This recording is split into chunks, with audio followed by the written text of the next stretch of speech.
Morning, everybody. It's DJ NV Angela Yee, Charlamagne the Guy. We are the Breakfast Club. Let's get in some front page news.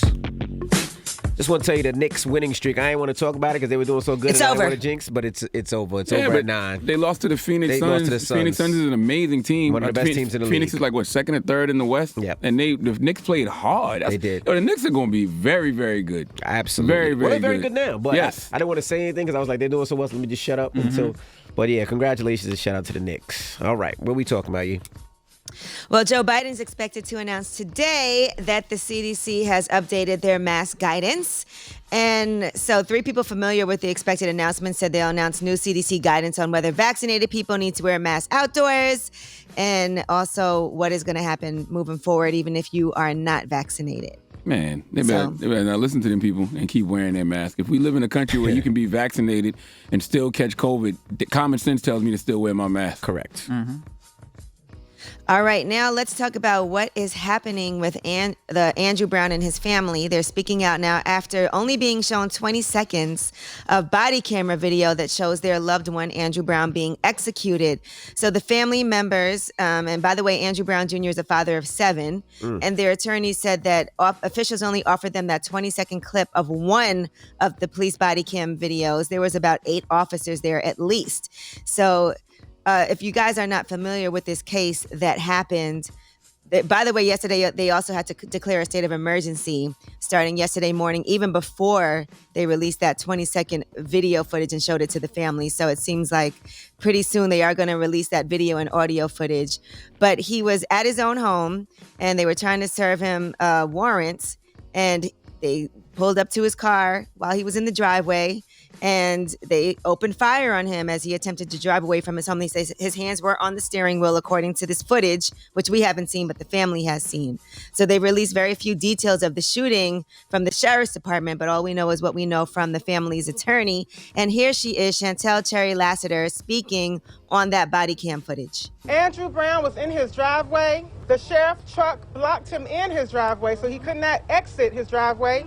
Andrew had his hands on his steering wheel. They run up to his vehicle shooting. He still stood there, sat there in his vehicle with his hands on the steering wheel while being shot at.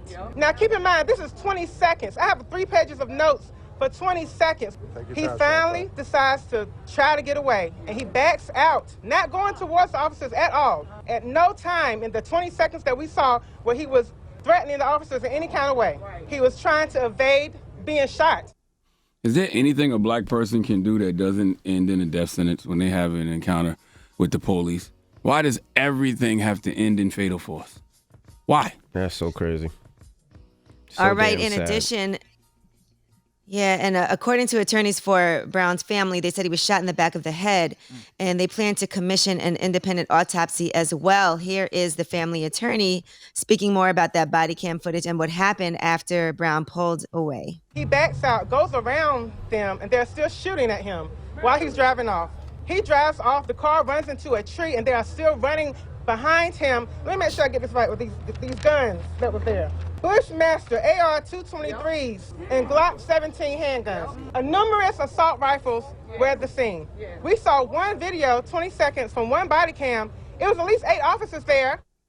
Now, this is where we go back to where police officers should be found liable for what they do, right? Because if this officers are found guilty, who pays if there's a problem? Who pays for all this? These officers should be found liable if they do the shootings and they're found guilty. Absolutely, positively. I thought Bakari Sellers and Ben Crump were the family attorneys. Yeah, I thought so too. Yeah, that's what I saw speaking yesterday. Yeah, I think they are. Yeah, I think they have more than one attorney. Yeah, Bakari and Ben Crump. I don't know. It's a team of people. She's an attorney as well. Oh, okay. And she's the one that was allowed to view the footage. They wouldn't allow people that are not from North Carolina if you're not, if you haven't passed the bar there. And that's another thing. Or Why don't they just release the footage? Like, what's the problem with releasing the footage? They release every other footage. Well, they're supposed to, but they were usually they allow the family to see it first, so that they have time to process it before they release the footage. And by the way, there was a delay in allowing the family to see the footage because they said they needed to blur out some of the faces that were on there. So they were waiting to see that footage. We don't know what they took out of it. But yes, they only, if you're not a member of the North Carolina Bar Association, then they said you could not come in. So most of their attorneys could not watch the video with them. But Elizabeth City Attorney Chantel Cherry Lassiter was allowed to watch the footage with Brown's relatives. Yeah, I saw Bakari say yesterday on CNN that I don't know who from the department told him we will not be effing bullied. Cox. That's who it was? They told him we will not be effing bullied. The county attorney, Michael Cox, he demanded Bakari Sellers was demanding to see the footage. And that's when it goes back to what I was saying. If you're not barred in North Carolina, you couldn't. They wouldn't allow you in.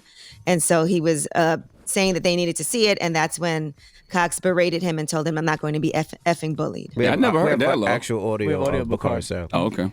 While we are out here, I need you to get on the phones. I want you to call every Republican senator or Democratic senator and make sure that they're passing policy so that these families don't have to be here like this. Yeah. I'm standing with Gwen Carr behind me. I never thought I'd be doing that. The mother of Eric Gardner is here. Only in black communities do we have mothers of people who lost their children due to gun violence. No other community has a club like that. We're going to destroy this system and we're going to reimagine what it should be so we don't have no more deaths like this. And the first step, Mr. Sheriff, is simply do one thing. Show us the video. Dropping the clues bombs for Bakari because he, expressing something that it's the only thing that's going to change anything, and that's policy. Like, they got to change laws because right now it's just legally justified for them to kill us and get away with it. Simple as that. So laws have to change. Legislation has to change.